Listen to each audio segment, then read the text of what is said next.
Buxaridə Səhl İbni Səd radiyallahu anh'ın rivayet ettiği hadis var. Səhl İbni Səd radiyallahu anh buyurur ki, bir gün Peygamber sallallahu aleyhi ve sellemle bir yerde oturmuştu. Bir varlı kişi geçti. Ve o varlı kişi haddinden artık zengin idi. Ve Peygamber sallallahu aleyhi ve sellem buyurdu ki, bu kişi hakkında ne diyebilirsiniz? Sahabeler deyirlər ki, o kimle evlenme istese ona kız vererler. O kime aracı olarsa onun sözü geçer. O ne zaman danışarsa onun sözüne kulak asarlar. Peygamber sallallahu aleyhi ve sellem susur. Biraz sonra kasıb bir Müslüman keçir. Ensarlardan olan bir nefer kasıb Müslüman keçir. Peygamber sallallahu aleyhi ve sellem buyurur ki, bu kişi hakkında ne diyebilirsiniz? Sahabeler buyururlar ki, o kız istemeye geçse ona kız vermezler. Aracı olsa onun sözü geçmez. Danıştıkta ona kulak asmazlar. Peygamber sallallahu aleyhi ve sellem hemin o kasıb sahabeni gösterir, buyurur ki, vallahi yeryüzünün bu cürə insanlarla dolmağı daha xeyirdir. Nəinki bu bir cürə insanların varlığını gösterir.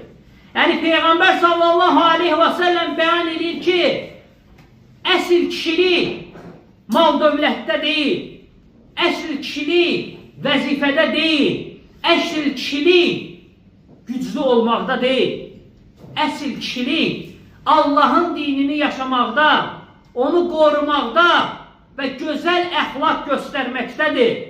Ona görə də Allah Teala Kur'an-ı Kerim'de buyurur ki, İnne ekramakum indallahi atkakum. Həqiqətən sizin aranızda en xeyirliniz Allah'tan en çok korkanlarınızdır.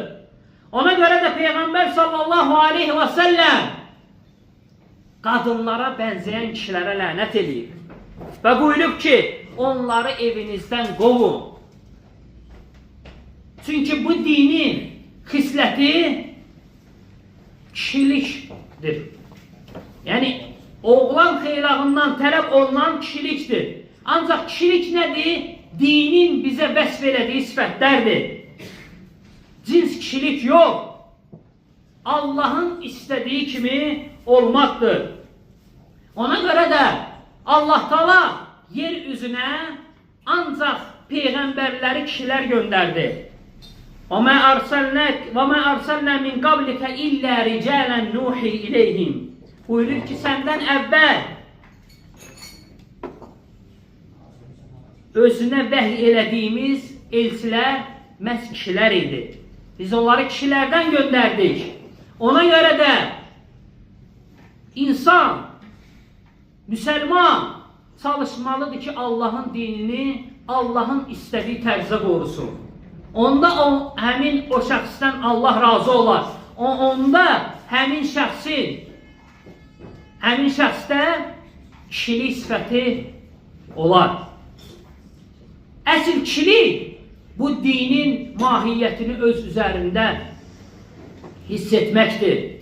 Onu yaşamaqdır. Hər bir Müslüman Allah'ın dininin qeyrətini çəkməlidir. Əsl Müslüman Allah'ın dinini korumalıdır. Biz elə bir dövrdə yaşayırıq ki, bu günlərin ümmətin əsl kişilərə ehtiyacı var. Allah'ın vəsf elədiyi kişilərə ehtiyacı var. Sən bədəndən güclü ola bilərsən, sən vəzifəli ola bilərsən, sən varlı da ola bilərsən. Ancaq sənin Allah'ın dininə xeyrin dəymirsə, sen Allah'ın istediği kişilerden değilsen, eğer sen Allah'ın dinine ciddi yanaşmırsansa, sen Allah'ın istediği kişilerden değilsen. Ona göre de Peygamber sallallahu aleyhi ve sellem bize haber verir ki, kıyamet günü kök, ağır bir kişi gelecek. Ancak ağca qanadın qanadı qədər ağırlığı olmayacaq. Ağca qanadın qanadı qədər Allahın yanında hörməti olmayacaq. Allah Teala Peygamber sallallahu aleyhi ve sellem beyan edir ki dinde kişilik anlayışı tamamıyla ayrıdır. Ve biz ondan tutunmalıyız. Ve biz de o cürə olmalıyız. Dinde əsl kişilər Ömer radıyallahu anh'unun vəsf elədiyi kişilərdir. Arzu elədiyi kişilərdir. Necə ki Ömer radıyallahu anhu bir gün sahabelerle bir yerde Kəbədə oturur. Ve buyurur ki sahabelere arzu edin. Her sahabe öz arzusunu deyir. Tabii ki elədikləri arzuların dine faydası var idi. Ve sıra Ömer radıyallahu anhu'ya gelip çatır. Ömer radıyallahu anhu buyurur ki ben Allah'ın evinin, bu evinin o kişilerle dolmasını arzu eləyirəm ki onlar Ebu Ubeyde bin el-Cerrah, Muaz bin Cebel, Huzeyfe bin Yemen kimi o kişiler olsun. Fikir versiniz. Ömer radıyallahu anh'a arzu çatanda buyurur ki ben istəyirəm ki Ebu Ubeyde bin el-Cerrah, Muaz bin Cebel, Huzeyfe bin Yemen kimi kişilerle Allah'ın evi dolsun. Niye göre Ömer radıyallahu anh bunu değildi? Ebu Ubeyde bin el-Cerrah, Ebu Ubeyde bin el-Cerrah əsl kişiliği özünde cəm eləmişti. Ona göre de Peygamber sallallahu aleyhi ve sellem onu bu ümmetin emini adlandırmıştı. Elə bu hadis kifayət eləyir onun fəzilətini qeyd eləməyə. Bu ümmetin emini Ebu Ubeyde bin el-Cerrah'tır. Ve Ömer radıyallahu anh ona göre arzulayır ki bu ümmetin kişileri Ebu Ubeyde bin el-Cerrah kimi olsun. Hemsini Ömer radıyallahu anh arzulayır ki bu ümmetin kişileri Muaz bin Cebel kimi olsun. Muaz bin Cebel kimdir?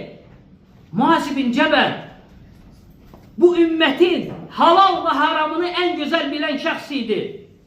Muaz bin Cebel Peygamber sallallahu aleyhi ve sellemin 16-17 yaşında onu Yemen'e İslam dinini tebliğ eləməyə səfir olarak gönderdiği şahsiydi. Muaz bin Cebel Peygamber sallallahu aleyhi ve sellemin hadiste vəsf elədiyi gibi kıyamet günü tek gelecek. Tek. Oku atısan ne kadar uzak mesafeye düşür. O mesafeden sonra onun arkasınca alimler gelecek. Ve alimler Muaz bin Cebel'in arkasında həşr olunacaklar. Ömer radıyallahu anhu o cürə kişilerden olmağı arzulayır Müslümanlara. Üçüncü şahs Huzeyfe bin Yemen kimi kişi olmağı arzulayır.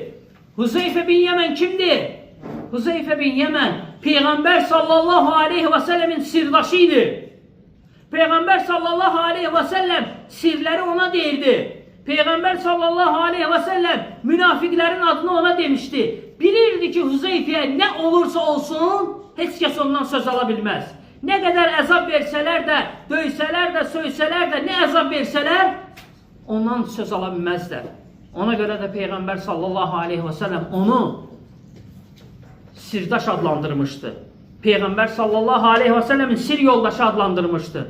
Ona göre Ömer radıyallahu anhu belə kişilərin olmağını arzulayırdı. Nəyə görə? Allah'ın dinini yer üzərində təbliğ eləyib yaysın deyinə. Əsl kişilər bununla görsənir. Allah'ın dinini yaşamaqla görsənir. Sənin mal dövlətin də, sənin vəzifən də, sənin gücün də əgər Allah üçün sərf eləmisənsə boş şeydir. Faydası yoxdur. Ancaq sən nə qədər ki onu Allah üçün, Allah'a itaətdə sərf eləsən, sənə bir o qədər faydalıq verəcək. Sənin başını bir o qədər uca eləyəcək. Əsl kişilik nədir? Əsl kişilik sözünün üstündə durmaqdır. Biz əgər müsəlmanlar vəd verdiysə yerinə yetirməliyik, söz verdiysə yerinə yetirməliyik. Bu müsəlman kişiyə xas olan sifətdir. Hətta ölsə belə ona əməl eləməlidir və yaxud da qabağındakının halallığını, razılığını necə lazımdır almalıdır. Baxın, Ənəs ibn Nadir radiyallahu anhuya. Ənəs ibn Nadir radiyallahu anhu Bədir döyüşünü buraxır. Və Bədir döyüşünü buraxmağının səbəbi də o olur ki, Peyğəmbər sallallahu aleyhi və səlləm Bədrə döyüş üçün getmədi. Ona görə də bir çox sahabələr Mədinədə qalmışdılar. Peyğəmbər sallallahu aleyhi və səlləm döyüşəcəyini bilmirdilər. Və qəflətən döyüş olduğuna görə Mədinədəki sahabələr peşman olurlar ki, döyüşdə iştirak eləmədilər. Onlardan da biri Ənəs ibn Nadir radiyallahu anh olur. Ənəs ibn Məlikin əmsi. Ənəs ibn Məlik İslamda iz qoymuş sahabələrdən də onun adını elə əmsinə görə qoyublar. Ənəs ibn Nadir'a görə qoyublar. Ənəs ibn Nadir peşman olur ki, Peyğəmbər sallallahu aleyhi və səlləmlə döyüşdə iştirak eləmədi. Və Allaha vəd verir. Deyir, Allahım, əgər Peyğəmbər sallallahu aleyhi və səlləm bir də döyüşsə, sən mənim necə döyüşdüyümün şahidi olacaqsan. Sənə vəd verirəm, əhd eləyirəm ki, mən elə döyüşəcəm ki, və siz bunu görəcəksiniz. Allaha vəd verir. Döyüş başlayır. Uhud döyüşü. Və müsəlmanlar, biz bilirik ki, ilk anda qələbə çalırlar. Sonra Peyğəmbər sallallahu aleyhi və səlləmin əmrinə tabi olmadıqlarına görə fitnə düşür və müsəlmanlar uduzmağa başlayırlar. Və müsəlmanlar arasında təhriqə yaranır. Çünki xəbər yayılır ki, Peyğəmbər sallallahu aleyhi və səlləm vəfat eləyib. Və sahabələr özlərini itirirlər. Bu zaman geri çəkilməyə başlayırlar. Görürlər ki, bir dənə sahabə Ənəs ibn Nadir radiyallahu anhu düşmənin üzərinə tək gedir. Tək gedir. Sahabələrdən onu tuturlar ki, hara gedirsən? Peyğəmbər sallallahu aleyhi və səlləm vəfat elədi. Qayıdır ki, Peyğəmbər sallallahu aleyhi və səlləm vəfat elədirsə, biz niyə görə yaşayırıq? Vallahi, mən Uhudun ətəyindən cənnətin iyini hiss edirəm. Çünki Uhud tərəfdə düşmənlər olur. Və tək düşmənin üzərinə gedir. Tək düşmənin üzərinə gedir və döyüşdən sonra geri qayıdanlardan olmur. Müsəlmanlar cəsədləri toplayırlar döyüşdən sonra və bir dənə cəsəd olur. Tanınmaz halda olur. Tanımırlar ki, bu kimin cəsədidir? Müsəlmanlardandır və yaxud da qarşı tərəf olan müşriklərdəndir. Kimdəndir bilinmir. Ənəs ibn Nadir'in bacısı gəlir, baxır, onu barmağının ucundan tanıyır. Uşaqlıqda barmağının ucuna iz düşür. Deyir, vallahi bu Ənəs ibn Nadir'dir. Mənim qardaşımdır. Üzərində 70'dən çox nizə izi, qılınc izi, yaralar olur. Cəsədi tanınmaz olur. Son qanına qədər döyüşüb şəhid olur. Və Allah Taala onun barəsində və onun kimilər barəsində qiyamətə qədər oxunacaq ayə nazil endirir. Minəl mu'mininə ricalun sadaqu mə ahadullahi aleyh fəminhum mən qada nəhbəhu və minhum mən yantazir və mə bəddəlu təbdilə. Deyir, möminlərin içərisində Allaha etdikləri vədə sadiq qalan kişilər var. Ənəs ibn Nadir kimi. Əhd elədilər, əhdlərinə sadiq qaldılar və Allah Taala onları kişi adlandırdı. Onlardan kimisi əhdini yerinə yetirib, şəhid olmuş. Onlardan kimisi də şəhid olmağı gözləyir. Onlar əhdlərini əsla dəyişməzlər. Kimlər? Allahın razı qaldığı kişilər. Həmçinin Mus'ab bin Umeyr də onlar kimi olur. Mus'ab bin Umeyr Qureyşin ən gözəl zamanlarından olur. Və ən bahalı ailədən çıxır. Ən bahalı ətirləri o vurur. Hətta Qureyşin qızları Mus'ab bin Umeyr keçəndə özlərini küçəyə verirdilər ki, Mus'ab bin Umeyr onlara baxsın, onları bəyənsin. Özünə fikir verən elə sahabə olur. İslamı qəbul edir. Ata-anası ondan imtina edir. Zənginlikdən faqirliyə düşür. Ət yiyən, həmişə tox qalan insan ağac qabığı yeməyə məcbur olur. Peyğəmbər sallallahu aleyhi ve sellem əlacsız qalır, onu Mədinəyə səfir olaraq göndərir, İslamda ilk səfir. Və gəlir Mədinənin çoxsunu dəvət edir. Və Peyğəmbər sallallahu aleyhi ve sellemlə qarşılaşdıqda deyir, ya Rasulullah, vallahi deyir, Mədinədə elə bir ev bıraxmadım ki, İslamı ora çatdırmayım. Qapıları döyüb, hamı İslamı çatdırırdı. Elə insan idi.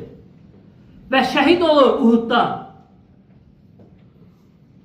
Şəhid olur. Öləndə kəfən tapılmır. Ayağını örtdükdə başı açıq qalır, başını örtdükdə ayağı açıq qalır. Peyğəmbər sallallahu aleyhi ve sellem buyurur ki, ayağını bağlayın, başındakı xurma yarpaqları ilə örtün. Onlar əsl kişilər idi. Onlar Allahın dinini lazımınca qoruyan kişilər idi. Onlar əhdinə sadiq qalan kişilər idi. Hətta onlar arasında eləsi var idi ki, ölmədi.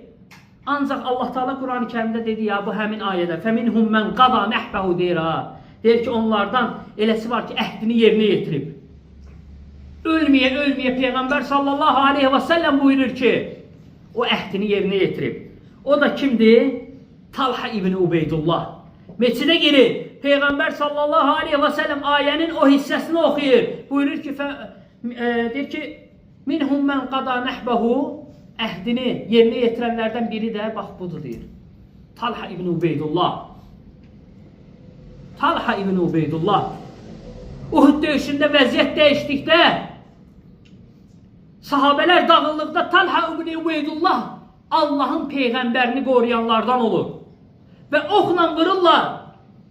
Ox düz Peyğəmbər sallallahu aleyhi ve sellemin üzünə gəlir. Üzünə. Talha ibn Ubeydullah bunu görən kimi tez əlini uzadır. Ox əlinə girir və əli şikəst olur. Belə sahabələr idi onlar. Ukkaş ibn Mihsan radiyallahu anhu. Vəziyyət dəyişdikdə Peyğəmbər sallallahu aleyhi ve sellemi oxla vurmağa çalışırlar. Müsəlmanların səhvləri dağılanda. Peyğəmbər sallallahu aleyhi ve sellem başını əyir. Ukkaş ibn Mihsan gəlir bədənini Peyğəmbər sallallahu aleyhi ve sellem qabağına verir, bədənini sipər edir. Oxlar Ukkaş ibn Mihsanın belinə dəyir. Onlar əsl kişilər idilər. Allahın dinini lazımı səviyyədə, lazımı tərzdə yaşayan kişilər idi. Ona görə Əbu Bakr radiyallahu anhu deyir ki, Talha ibn Ubeydullah Uhud günü Talha ibn Ubeydullahın günü idi deyir. Onun şücaəti kimi şücaət yox idi. Həmçinin kişilik bu dinin məsuliyyətini daşımaqdadır. Allaha ibadət edən şəxsləri qorumaqdadır. Əgər kimsə Allaha ibadət edilən şəxs əzilirsə, döyülürsə, haqqı tapdalanırsa, sənin borcundur ki, o müsəlman qardaşı qoruyasan. Sənin göstərdiyin bu şücaət İslam dininin bəyəndiyi kişilikdir. Ona görə Musa Peyğəmbər bilmədən Qıptini vurub öldürdükdə Musa Peyğəmbəri axtarırlar. Ki neynəsinlər? Onu da öldürsünlər. Allah Teala buyurur ki وَجَاءَ رَجُلٌ مِنْ أَقْصَى الْمَد۪ينَةِ يَسْعَى قَالَ يَا مُوسَى اِنَّ الْمَلَأَ يَأْتَمِرُونَ بِكَ لِيَقْتُلُوكَ فَخْرُجْ İnni ləkə minən nasihin. Deyir ki, zadəganlar səni axtarırlar. Qaça-qaça gəlib yanına deyir ki, Musa Peyğəmbərə, zadəganlar səni axtarırlar. Mən səni nəsiyyət edənlərdənəm. Qaç canımı qurtar ki, səni öldürməsinlər. Musa Peyğəmbəri qoruyur. Və həmçinin başqa bir ayədə gəlir ki, وَقَالَ رَجُلٌ مُؤْمِنٌ مِنْ آلِ فِرْعَوْنَ يَكْتُمُ إِيمَانَهُ Ətəqtuluna raculan ən yəqulə Rabbiyallah. Buyurur ki, Firon ailəsindən olan imanını gizlədən bir mömin bir kişi gəlib onlara deyir ki, Rəbbim Allahdır deyən kişini öldürmək istəyirsiniz? Bu kişi bilirsiniz kimdir? Bu kişi həmin o Musanı qaçırdan kişidir. Bu kişi necə rəvayətdə gəlir, təfsirdə gəlir, Musanın özür istəyirəm, Firavunun əmsi oğlu olur. İman gətirib imanını gizlədir. Ancaq nə vaxtı ki Musa peyğəmbəri öldürmək istəyirlər, qabaqlarında dayanır, qoymur öldürməyə. Və təfsirdə də gəlir ki, Musa peyğəmbəri qoruyan o olur. İmanını gizlədir. Ancaq o məqam ki gəlir, Musa peyğəmbəri öldürmək istəyirlər, sinəsini sipər elədir, qoymur. Ətəqtulunə rəculən ən yəqulə Rabbiyallah. Rəbbim Allahdır deyən kişini öldürmək istəyirsiniz, qoymur. Musa peyğəmbərin öldürülməməsinə səbəb olaraq bu kişi olur. Ona görə kişilik dinin bizə öyrətdiyi kişilikdir. Kişilik zamanı gəldikdə Allahın dinini müdafiə eləməkdir. Və bizim buna çox ehtiyacımız var. Görürsən ki,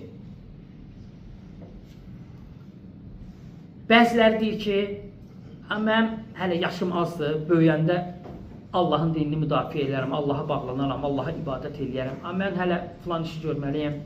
Özlərinə haqq gətirirlər, haqq qazandırırlar. Ancaq vallahi bu dinin razı qaldığı əməl deyil. Bu dində bəyənilən kişilikdən deyil. Kişilik yaş həddinə baxmır. Umeyr ibn Əbu Vaqqasa baxın. Vəsf olunur ki, Umeyr ibn Əbu Vaqqasın üzünə tük çıxmamışdı. Hələ üzünə tük çıxmamışdı. Peyğəmbər sallallahu aleyhi və səlləm Bədirdə səhvləri düzür. Umeyr ibn Əbu Vaqqas, məşhur sahabə Əbu Vaqqasın Səd ibn Əbu Vaqqasın qardaşıdır. Peyğəmbər sallallahu səhvləri düzür, burada dayanır. Peyğəmbər sallallahu oraya çatanda qaçır bir yanda dayanır. Qaçır bir yanda ki, Peyğəmbər sallallahu aleyhi və səlləm onu görməsin, qaytaracaq. Axırda Peyğəmbər sallallahu aleyhi və səlləm görür. Qaytaranda ağlayıb, əl çəkmir ki, yox, mən Allahın dininin üçün vuruşacağam. Peyğəmbər sallallahu aleyhi və səlləm axırda əl atsız qalıb, icazə verir. Baxırlar ki, qılınc bundan hündürdür. Qılınc hündür olur ondan. Sahabələr neyini? Qılıncı əlinə bağlayırlar. Qoluna bağlayırlar ki, qılınc düşməsin. O cürə vuruşur, şəhid olur. 15 yaşı olur, subhanallah. Rafi İbn Xədic radiyallahu anhu, uşaq, Peyğəmbər sallallahu aleyhi və səlləm qaytarır Uhud günü. Deyir, ya Rasulullah, sənin o sahabələrin kimi mən də ox ata bilirəm, onlardan geri qalmıram. Mən döyüşə getmək istəyirəm. Peyğəmbər sallallahu aleyhi və səlləm sınıyır, gör ki, doğrudan da uşaq olmasına baxmayaraq Rafi sərras atıcıdır. Gülür, icazə verir. İcazə verir. İcazə verdikdə bunu görən Səmura radiyallahu anhu ağlayır. Gəlir, ya Rasulullah, mən onu güləşdə yenirəm. Sən ona icazə verdin, mənə icazə vermədin. Peyğəmbər sallallahu aleyhi ve sellem gülür. Deyir, gəlin, güləşin görüm. Səmura onun belini yerə vurduqdan sonra icazə verir. Ona da icazə verir ki, gəl. Bax, bunlar əsl kişilikdir. Bunlar əsl kişilik göstərirdilər. Baxmayaraq ki, uşaq idilər. Bu günlərin biz və qiyamətə qədər olan müsəlmanlar o uşağın kişiliyini yad edirik. O uşağın kişiliyindən ibrət götürürük. Həmçinin İslamda kişilik Peyğəmbər sallallahu aleyhi və səlləmin şəni alçaldıqda onu müdafiə eləməkdir. Peyğəmbər sallallahu aleyhi və səlləmin şəni ucadır bizdə. Biz onu nə qaldırırıq, nəsə alçaldırıq. Peyğəmbər sallallahu aleyhi və səlləmi biz ən çox istəyirik ki, amma Allah subhanahu ta'aladan sonra. Biz onu Allah dərəcəsinə qaldırmırıq, biz ona ibadət eləmirik. Ancaq onun şəninin alçalmasına da, onu adi insanlar səviyyəsində çatdırmağa da biz icazə verməməliyik. Hər bir məqamda, hər bir anda yerindən, zamanından, məkanından asılı olmayaraq. Abdurrahman bin Avf buyurur ki, Bədir döyüşündə yanımda, sağımda və solumda 2 dənə həddi buluğa çatmamış uşaq durmuşdu. Bunlara baxıb gülümsədim. Dedim, kimsiz, siz kimsiz? Deyir, biz Muaz və Muavuzik. Deyirəm, burada nə yazıyorsunuz? Abdurrahman bin Avf deyir. Deyir, bizə Əbu Cəhli göstər. Bu ümmətin fironu. Biz eşitmişik ki, o Peyğəmbəri söyür. Biz ona onun yerini göstərmək istəyirik. Uşaqdır, dinin qeyrətini çəkir. Peyğəmbər sallallahu aleyhi və səlləmin alçaldılmasına razı olmurlar. Uşaq bizim üçün ibrətdir. Onların əməli bizim üçün ibrətdir. Zeyd ibn Dəttinə radiyallahu anhu tuturlar müşriklər. Tuturlar. Deyirlər ki, sizi öldürəcək. Zeyd ibn Dəttinə deyir ki, öldürürlər. Deyir, dinindən döndür. Yox, dinimizdən dönən deyilik. Deyir, onda sizi zülümlə öldürəcək. Müşriklər deyir. Deyir, öldürün, amma biz dinimizdən dönən deyilik. Ocaq qalırlar, bəzi rəvayətlərdə ocaq qalırlar və ocağa yandırmamışdan qabaq deyirlər ki, sən razı olarsanmı ki, elə Peyğəmbəri burada yandırardıq, sən evində ailənlə oturub istirahət edərdin. Yəni istəyirlər ki, elə bir müşriklər də istəyir ki, elə bir söz desin ki, sınsın ki, bunu bıraxsınlar, heç öldürmək də bəzi rəvayətdə gəlir ki, istəmirlər. Deyir, vallahi deyir, mən razı olmaram ki, mən evimdə ailəmlə kef eləyim, Peyğəmbər sallallahu aleyhi ve sellem ayağına tikan batsın, ona razı olmaram. Öldürürlər. Görürsünüz necə? Mənhəcini, əqidəsini, kişiliyini ortaya qoyur. Peyğəmbər sallallahu aleyhi ve sellemin alçalmasına icazə vermir. Bunu görən Əbu Süfyan deyir ki, vallahi, hələ müşrik olan vaxtı deyir, vallahi deyir, mən insanlar içində sahabələrin Peyğəmbəri sevdiyi kimi ikinci bir insan görməmişəm ki, başqa bir insanı sevsin. Sahabələri Peyğəmbəri sevdiyi kimi adi bir insanlar içində onlara oxşar kişi görməmişəm ki, insan görməmişəm ki, sevsin. O üzrə sahabələr Peyğəmbər sallallahu aleyhi və səlləmi sevirdilər. Kişilik budur, qardaşlar. Ona görə Xəndək döyüşündə Qureyşin ən güclü döyüşçülərindən biri Əmr ibn Vurd gəlir. Yəni, döyüşməyinə səs salan bir adamdır. Qureyşin içində tanınmış, özünü 2 dənə oxla, özür istəyirəm, 2 dənə qılıncla döyüşərdi. Gəlir, qışqırır ki, ey Muhammed, adamı çıxart qabağıma. Xəndək döyüşü. Hələ döyüş olmur, bu keçir. Deyir ki, ey Muhammed, adamı çıxart. Səsini eşidirlər, sahabələr dayanırlar. Peyğəmbər sallallahu aleyhi və səlləm buyurur ki, ey Əli, dur. Əli qalxır. Əli də o vaxtı cavan olur. Qalxır. Gedəndə Peyğəmbər sallallahu aleyhi və səlləm şumağını çıxardır başına atanı. Əmmaməsini, üzr istəyirəm, əmmaməsini çıxardır, o vaxt əmmamə taxırdır. Verir, açır, verir Əli radiyallahu anh'a. Əli radiyallahu anh da üzünü bağlayır. Bağlamağının da səbəbi o olur ki, həm onu tanımasın. Çünki Amr, Əli radiyallahu anh'ın atasının dostuydu. Çox yaxın dost olurlar. Həmçinin də uşaq olduğuna görə, yəni uşaq deyəndə cavan olduğuna görə birdən döyüşmək istəməz. Əli radiyallahu anh'ı ona görə bağlayır və Amr'ın qabağına çıxır. Amr deyir, Əli radiyallahu anh deyir ki, döyüşək. Amr deyir, yox. De görüm sən kimsən? Əli radiyallahu anh deyir ki, müsəlmanlardan bir nəfər. Deyir, yox, mən bilməsəm kimsən, döyüşmərəm. Deyir, mən Əli ibn Əbi Talibəm. Gülür. Qayıdır, deyir ki, səni niyə göndəriblər? Az yaşlı olduğuma görə, yəni uşaq olduğuma görə göndəriblər, yəni rəhim eləyim sən gedəsən. Və yaxud, deyir, yox, deyir. Vallahi, mən müsəlmanlar içində dərəcə baxımından, məqam baxımından ən aşağı olduğuma görə göndəriblər, ən azı. Əli radiyallahu təbii ki, bunu təvazükarlığından deyir. Ona görə göndəriblər. Deyir, ey Əli, get. Mən səninlə vuruşmayacam. Sən mənim atonla dost idin. Əli radiyallahu deyir, vallahi getməyəcəm. Deyir, get Əli. Yoxsa mən səni deyir, atanın yanına göndərərəm. Yəni, atası da o vaxtı vəfat edir. Deyir, ya, deyir, mən səni atamın yanına göndərəcəm. Get. Deyir, yox, mən gedən deyiləm. Əli radiyallahu anh deyir ki, onda mən səni vuruşacağım. Ancaq vuruşmamışdan qabaq səndən 3 şey istəyirəm. Əmr deyil, buyur. Bir şəhadət gətir. İslam dinini qəbul elə. Nicat tap, qurtulanlardan ol. Əmr bunu Bart deyir ki, xeyr, mən İslamı qəbul eləməyəcəm. Onda Əli radiyallahu anh deyir ki, qayıt. Mənlə vuruşma. Müsəlmanlarla vuruşma. Vallahi kim Peyğəmbərlə vuruşursa, zəlil olur. Qayıt.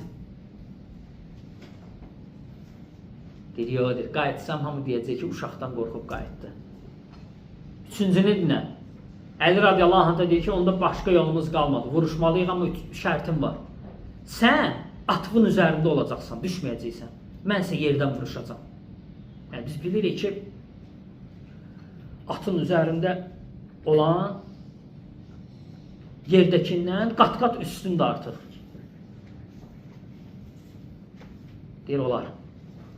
Əmr ibn var atında, 2 dənə qılınc əlində, Əli radiyallahu anh da aşağıda, atsız vuruşmağa başlayır. Və bu anda toz duman olur, təpəcik olur, onun arxasına keçirlər, vuruşa-vuruşa görsənmir və Peyğəmbər sallallahu aleyhi ve sellem'in çox narahat olmağa başlayır. Ayağı qalxır, Əli radiyallahu anh'a görə. Çünki Əli radiyallahu anh müsəlmanlar içində fəzilətli insanlardan biri idi. Baxmayaraq ki, təvazükar olaraq elə deyir Əli radiyallahu anh'u. Peyğəmbər sallallahu aleyhi ve sellem qızın əri idi, müsəlmanların qabaqda gedəni idi, ən şücaətlərindən idi. Və Peyğəmbər sallallahu narahat olur, qalxır ayağa. Bir də görürlər toz dumanın arasında Əli radiyallahu anh gülə-gülə gəlir. Əmrin də başı əlində. Onlar belə kişilər idilər. Onlar Peyğəmbər sallallahu aleyhi ve sellem'e bu cürə qoruyurdular. Allahın dinini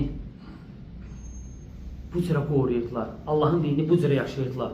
Həmçinin, qardaşlar, kişilik günahın qabağında sınmamaqdır. Nəyin bahasına olursa olsun. Yusuf əleyhissalama baxın. Yusuf əleyhissalam yanına gəlirlər və onu zindanla, türmə ilə təhdid edirlər ki, ya günaha gedəcəksən, yəni hekayə uzundur, hamınız bilirsiniz, ya da ki, səni zindana atacaq. Qayıdır deyir ki, vallahi zindan mənim üçün daha xeyirlidir. Nəinki günahım eləyim. Zindana atırlar, 10 ilə yaxın zindanda qalır. Günaha getmədiyinə görə. Əsl kişilik budur. Günahın qabağında əyilməməkdir. Həmçinin əsl kişilik müsəlmanlar alçaldıqda, müsəlmanlar əziyyət çəkdikdə onu müdafiə eləməkdir. Necə ki, Peyğəmbər sallallahu aleyhi ve sellem Xalis ibn Umeyri Rumlara səfir göndərir. Və məktub verir ki, apar Rumların böyünə ver. Və Xalis ibn Umeyri şəhid edirlər. Biz bilirik ki, hətta əvvəlcədən də səfirlər toxunulmazdı, səfirlərə dəymirdilər. Ancaq Rumlar Peyğəmbər sallallahu aleyhi ve sellemin sahabəsini, onun elçisini şəhid edirlər. Yəni, alçaldırlar müsəlmanları. Peyğəmbər sallallahu aleyhi ve sellemin ya bunu qəbul eləməli idi, ya da ki, müsəlmanların mövqeyini göstərməli idi. Peyğəmbər sallallahu aleyhi ve sellem sahabələrinə əmr edir ki, hazırlaşın. Muta döyüş olacaq, muta gedəcəksiniz. Səfiri öldürüblər. İslamın səfirini alçaldıblar. Mutaya gedəcəksiniz. Və qoşunu hazırlayır və Peyğəmbər sallallahu aleyhi ve sellem buyurur ki, qoşuna Zeyd ibn Hərisəni başçı qoyuram. Ordunun başında Zeyd ibn Hərisi olacaq. Əgər o ölərsə, şəhid olarsa, ordunun başına bayrağı Cəfər ibn Əbu Talib radiyallahu anh'ı götürsün. Yəni ikinci ordunun başında olacaq. Buyurur ki, əgər o da şəhid olarsa, Abdullah ibn Ravaha bayrağı götürsün. Əgər o da şəhid olarsa, müsəlmanlar öz arasında bir nəfəri özlərinə başçı seçsinlər. Yəni, sahabələr artıq başa düşürlər. Başa düşürlər ki, bu üçü də şəhid olacaq. Çünki Peyğəmbər sallallahu aleyhi və səlləm hələ indiyənə qədər belə deməmişdi. Harasa ordu göndərəndə bu cürə mərhələ-mərhələ ordunun başçılarını təyin eləməmişdi. Ona görə sahabələr bilirlər ki, böyük ehtimal bunlar şəhid olacaq. Və 3000 ordu 200 minlik ordunun qabağına çıxır. Muta döyüşündə. 3000 hara, 200 min hara. Və müsəlmanlar məsciddə yığışırlar Peyğəmbər sallallahu aleyhi və səlləm ətrafında. Çünki Peyğəmbər sallallahu aleyhi və səlləm vəhiy gəlirdi. Və döyüş başlayır. Təbii ki, 3000, 200 minin qabağında neyi niyəcək? Peyğəmbər sallallahu aleyhi və səlləm buyurur ki, qardaşınız Zeyd şəhid olur.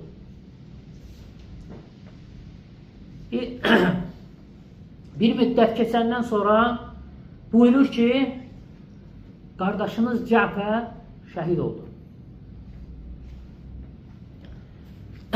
Bir müddət keçəndən sonra buyurur ki, qardaşınız Cəfər şəhid oldu. Və müsəlmanlar məsciddə ağlayırlar. Bilirlər ki, vəziyyət çox gərgindir. Və müsəlmanlar uduzmağa başlayırlar. Uduzmağa başlayırlar. Və bu məqamda Səbit ibn Qeys radiyallahu anh bu bayrağı götürür. Hansı ki birinci bayraq Zeyd'də idi, sonra Cəfərdə, sonra Abdullah ibn Ravaha'da. Düşən bayrağı Zeyd ibn Səbit götürür. Üzr istəyirəm, Səbit ibn Qeys götürür. Radiyallahu anh. Götürəndən sonra bayrağı Xalid ibn Validə uzadır. Ki, bir Xalid, düşmən bizi əzir.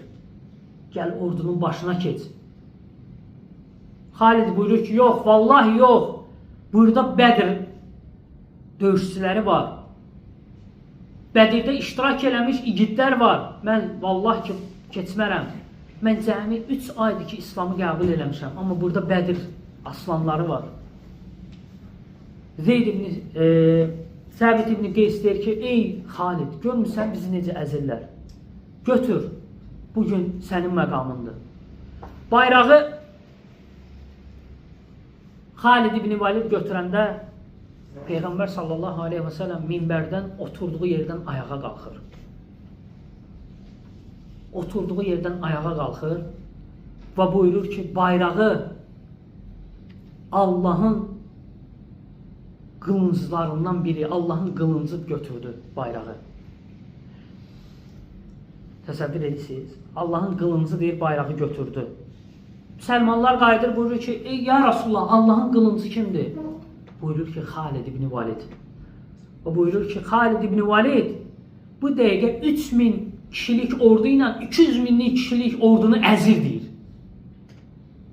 Təsəvvür edirsiniz. Çünki Xalid ibn Valid Peyğəmbər sallallahu aleyhi və səlləm onu Allahın qılıncı adlandırır.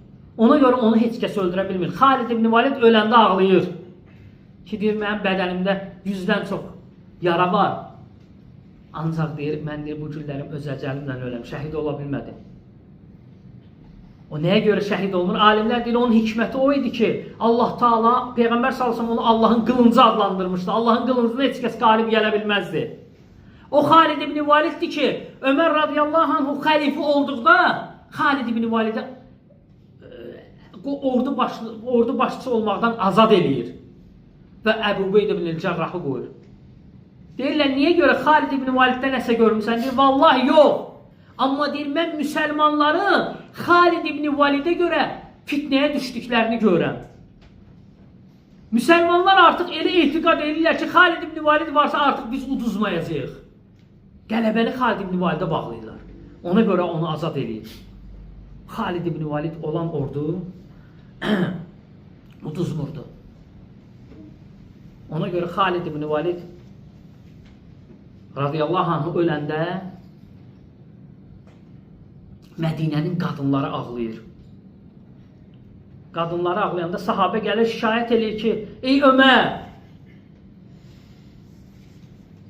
Bəs qadınlar dayanmadan ağlayırlar, deyir, qoy ağlasınlar. Xalidə görə ağlamağa deyər.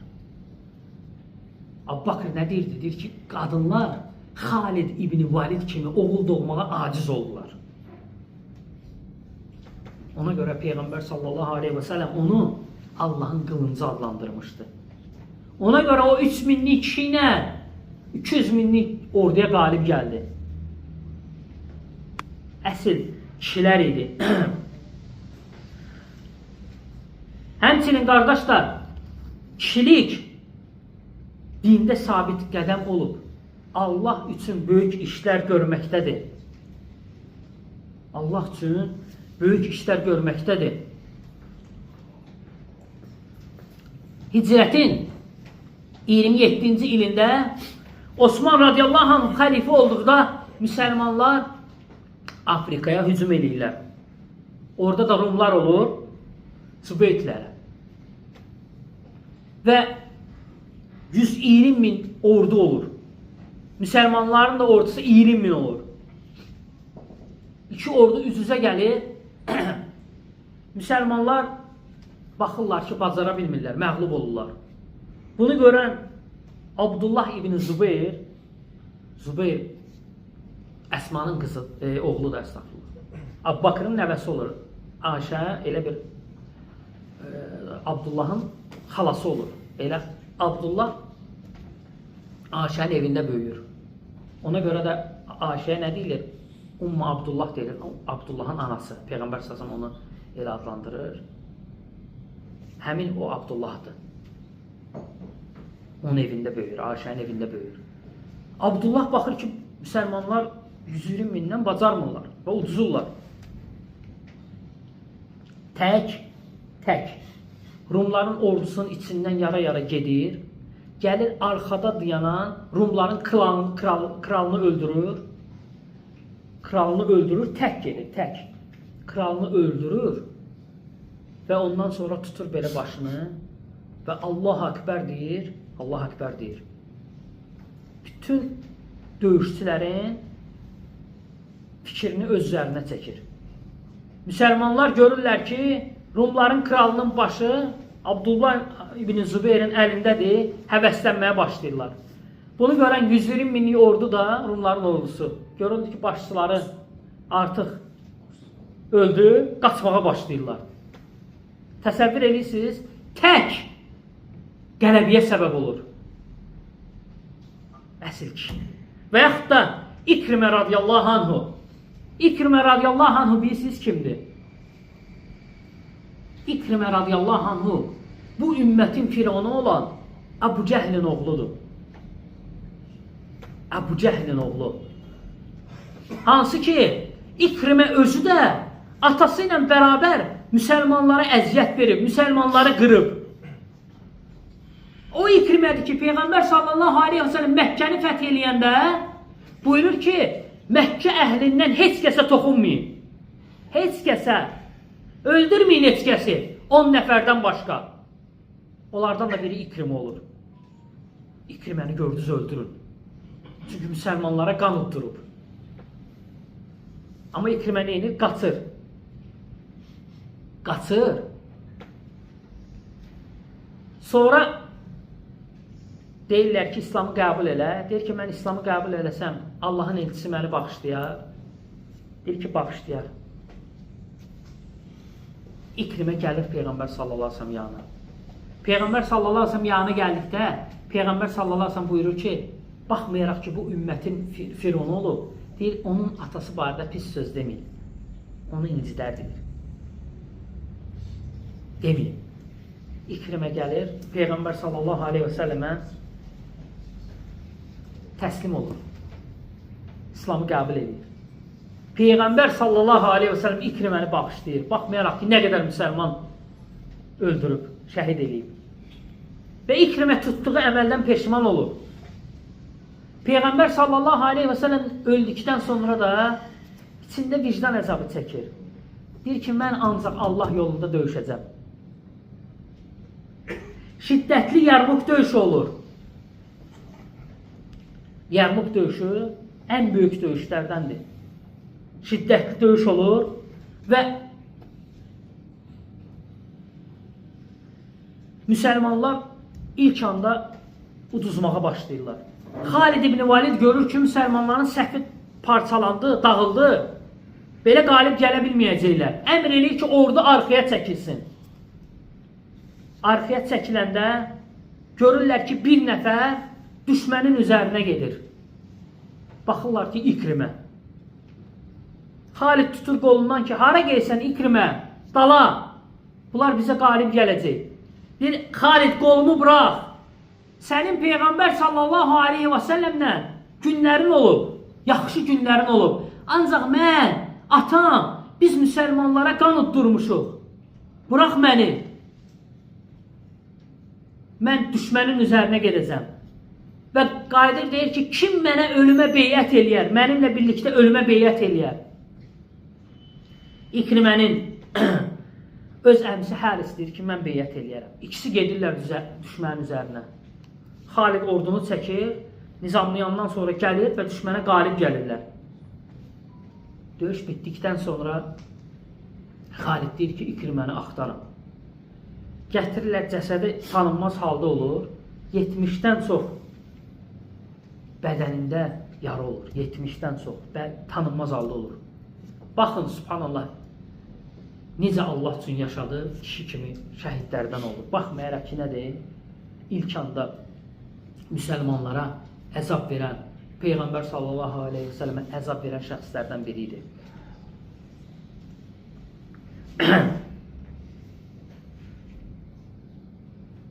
Abbaqırın vaxtında Xalid ibn Valid radiyallahu anhu Hirranı mühasirədə saxlayır. Ancaq onlar da güclü olduğuna görə mühasirədə saxlamaq uzun çəkir.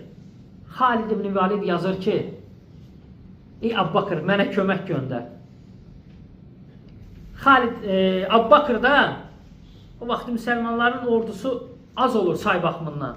Abbaqır radiyallahu anhu ora bir nəfər göndərir. Qaqanı. Bir nəfər. Xalid ibn Valid baxır, elə bilir ordu gələcək, baxır ki, bir nəfər gəlir. Və Abbaqırın məktubu. Qaqa İbn Amr Təmimi olan ordu uduzmur. Təsəvvür edirsiniz necə müsəlmanlar idi, necə kişilər idi. Amr ibn As radiyallahu anhu, Ömər radiyallahu anhu xəlifə olduqda Amr ibn As Misri fəth edir. Və Ömərə deyir ki, yenə mənə kömək göndər. Ömər radiyallahu anhu çox ordu istəyir. Ömər radiyallahu anhu ona 4000 ordu göndərir və 4000-in başında bir nəfər göndərir. Və yazır ki, bu bir nəfərin hələsi 1000 nəfərə bərabərdir, narahat olma.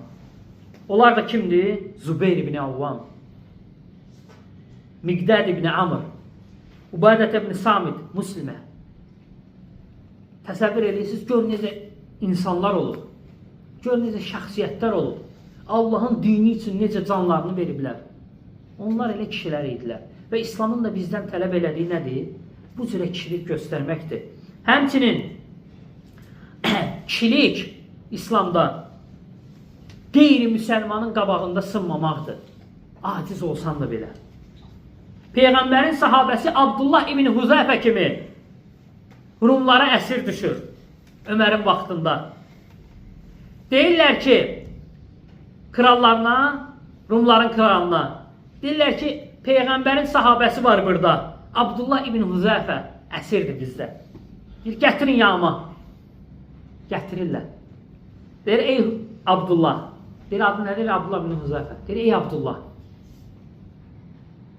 Gəl deyir, mülkümün yarısını sənə verirəm. Mülkümün yarısını sənə verirəm. Və səni qızımla evləndirirəm. İslam dinindən dön, xristiyan ol. Onsuz da əsirsən, əlimdəsən. Amma mən sənə böyük bir jest edirəm. Xristiyan dinini qəbul elə. Mülkümün tən yarısını sənə verirəm, qızımı da sənə ərə verirəm. Abdullah ibn Huzeyfə deyir ki, Abdullah ibn Huzeyfə, nəinki sənin mülkün, vallahi bütün ərəblərin mülkünü də versən, mən dinimdən dönmərəm. Kral deyir ki, o zaman səni öldürəcəm. Deyir, öldürə bilərsən. Deyir, bağlayın onu taxtıya, böyük bir taxtıya. Bağlayırlar. Çoxlu oxçular gətirir, əmr edir ki, vurun onu. Amma oxçulara tapşırır ki, elə edin ki, onu vurmayın. Bədəninə dəyməsin, başına dəyməsin, yanlarından vurun, qorxudun onu. Və oxçular da gəlir, başlayırlar oxla vurmağa, ancaq Abdullahı vurmurlar, yanına vururlar, başının üstündən vururlar ki, qorxsun. Oxlar da taxtıya batır. Abdullah ibn Huzeyfə qorxu keçirmir. Kral dəhşətə gəlir. Deyir, gətirin onu. Gətirir. Deyir, sən ölümdən qorxmursan? Deyir, yox, qorxmuram. Deyir, onda mən səni şiddətli bir ölümlə öldürəcəm. Deyir, özün bilərsən, amma mən dinimdən dönməyəcəm. Deyir, böyük bir qazan gətirin. Ocaq qalayın. İçinə də su tökün.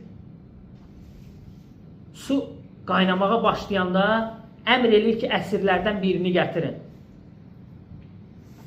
Əsirlərdən birini gətirirlər, deyir, Abdullahın gözünün qabağında atın onu həmin o qazana. Qaynayan suya atan kimi əsirlərdən biri şiddətli ölümlə ölür, şəhid olur. Deyir, Hüzeyfə, Abdullah gördün, indi Abdullahı atın. Abdullahı atanda Abdullah ağlamaya başlayır. Deyir, diyan, saxlayın, qorxdu. Deyir, yox, deyir, qorxmadım, atın.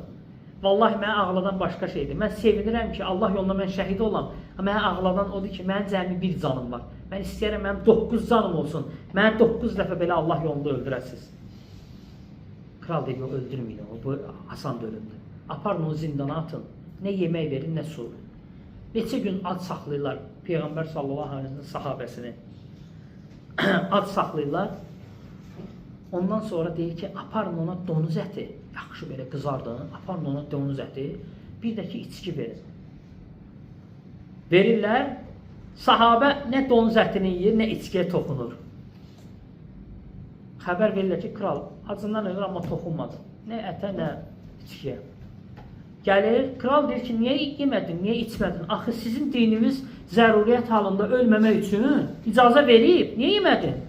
Deyir, vallahi deyir, sənin İslamı alçatmağına izin verməmək üçün yemədim deyir.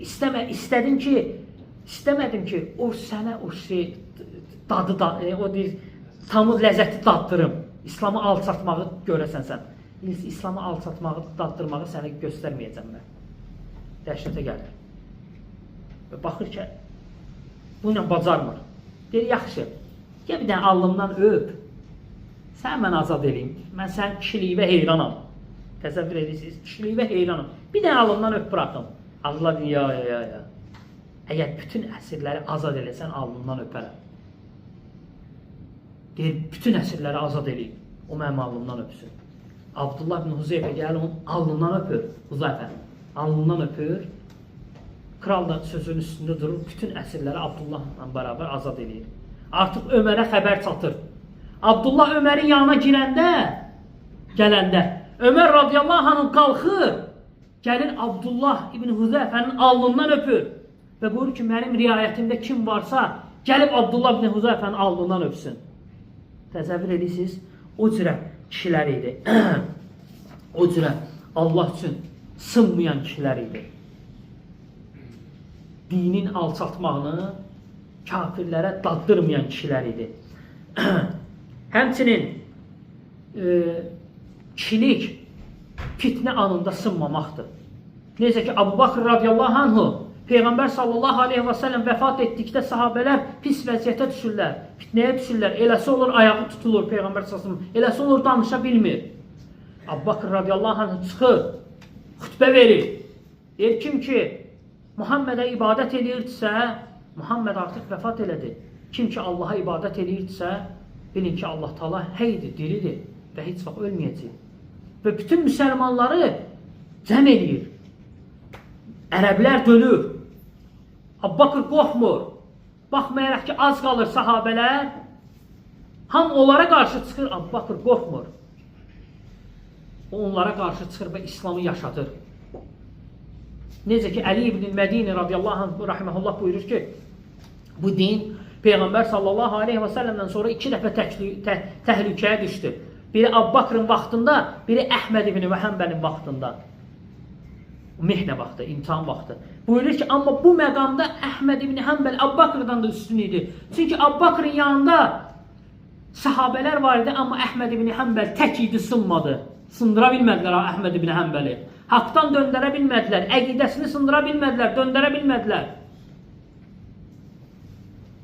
İslam dini o cürə kişilər yetişdirir və bizim də o cürə olmağımızı istəyir. Həmçinin kişilik bu dünyada elə yaşamaqdır ki, bu dünyada Allah üçün elə əməllər görməkdir ki, qeyri-müsəlmanlar belə sənə həsəd aparsın. Müsəlmanlara həsəd aparsın. Müsəlmanların kişiliyini həsəd aparsın. Ömər ibn Abdüləziz, hamımız bilirik Ömər ibn Abdüləziz, hamımız tanıyırıq.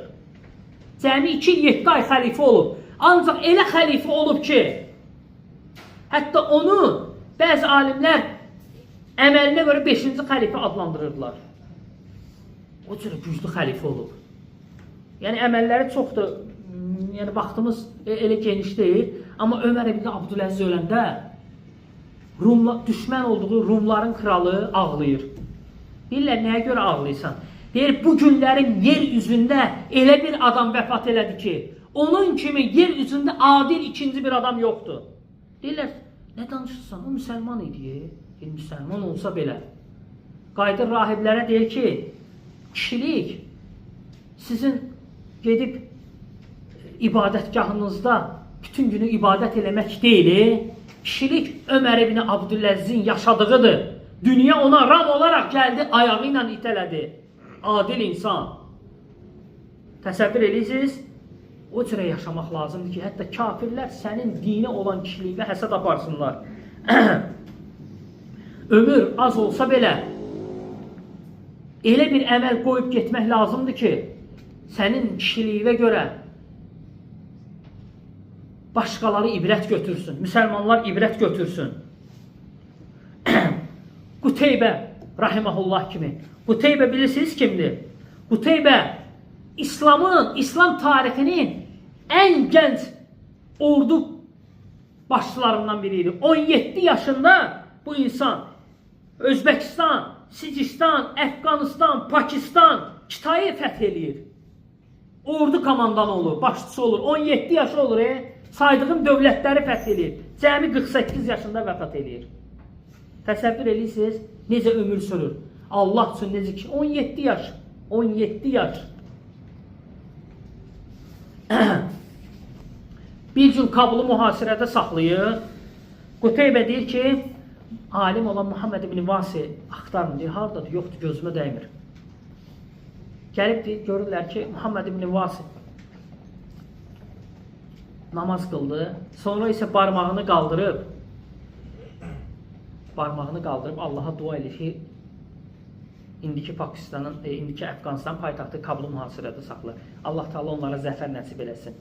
Gəlib deyir ki, namaz qılır, Allaha barmağını qaldırıb dua edir. Quteybə buyurur ki, vallahi onu barmağını qaldırıb dua eləməsi mənim üçün 100.000 döyüşçüdən daha üstündür. Onlar o cürə insanlar idi.